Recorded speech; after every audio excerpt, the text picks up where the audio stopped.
direct খুলি দিয়া হলে তো পুরো একদম সাতলৈকে গুচি গ'লে হেঁতেন অঁ মজা হৈছে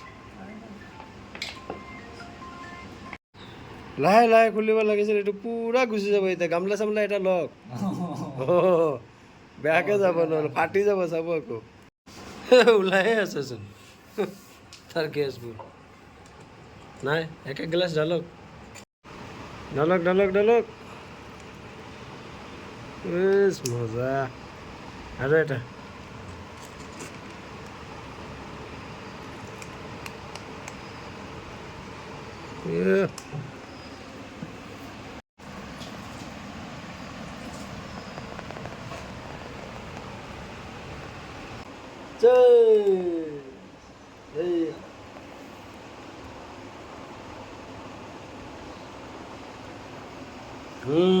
মজা লাগিছে